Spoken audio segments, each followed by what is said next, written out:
Okay, so last video we talked about this idea of empirical, molecular, and structural formulas. In this class, we're going to take a look at how we can use our mole calculations to determine the empirical formula. So a reminder that empirical formulas are the simplest ratio of different elements in a molecule. These are determined using experimental data. And so what you usually get in terms of the experimental data is a percentage of each element. So for example, we might have a compound that contains carbon, hydrogen, and oxygen, and experimentally we might determine that it is 68.5% carbon, 8.6 hydrogen, and 22.8% oxygen by mass. The first step to converting this into an empirical formula is assuming that you have 100 grams of the compound, which would mean you can automatically convert your percentages into grams. The next step is you divide by molar mass. Remember that capital M means molar mass, so you're going to take a look at your periodic table and divide by each of these elements' molar masses. For example, this carbon grams would be divided by 12.01 grams per mole. Hydrogen would be divided by 1.01, and oxygen would be by 16. That will give you the number of moles. Again, because we're dividing our grams by our grams per moles, that'll give us a molar ratio. Okay, and hopefully you notice that I'm writing dot, dot, dot because the decimals extend past what I've written. Try to keep as many decimals at this point in the calculation just so that you can be the most accurate. The next step is to divide by the smallest out of all three answers in step 2. In this case, that's 1.4268 oxygen's moles, and so we're dividing all of these moles to get a much nicer ratio than what we had before.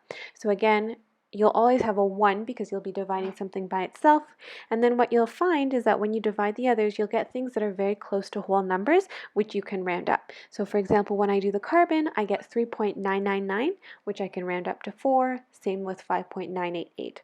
The last step that you have to do now that you've figured out that ratio is write it out. So I know that my ratio of carbon to hydrogen to oxygen is 4 to 6 to 1, so I wrote out the formula as C4H6 or O. Now occasionally in step 3 you might get 1.33 or 1.5. In that case you need to multiply, so there's a next step after step 3 before step 4, multiply everything by 3 if you get 1.33 or multiply everything by 2 if you get 1.5.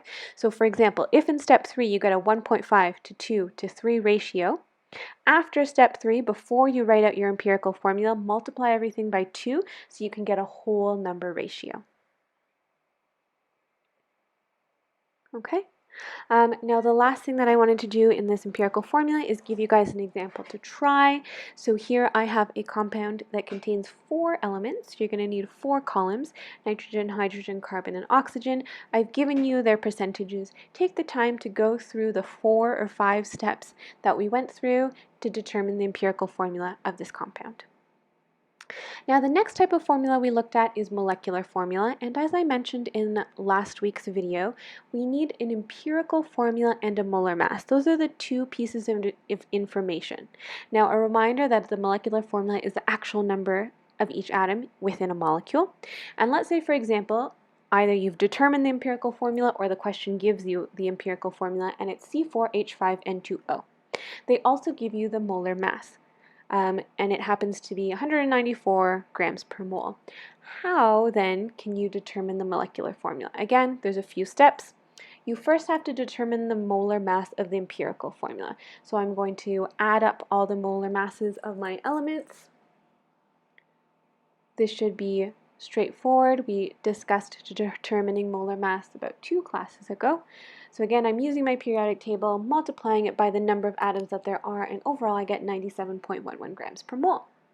The second step is to divide the molecular molar mass by the empirical molar mass. So the molecular molar mass was given in the question, it's 194, and then you're dividing by the empirical molar mass you determined in step 1. Now again, this will give you something that's very close to a whole number, which you can round up. 1.999 is close enough to 2. And we call this the scaling factor. And so what you've just determined is the scaling factor. And you're going to take that scaling factor and multiply the empirical ratio by that scaling factor. So again, take a look. I have C4H5N2O. I'm going to multiply that ratio by 2 to get C8H10N4O2, and that's my molecular formula. Now the last type of formula that we looked at is structural formula. Now unlike the molecular and empirical formula, we cannot use mole ratios or molar mass to determine the structural formula. There's no way that we know to convert until we see topic 11, spectroscopy.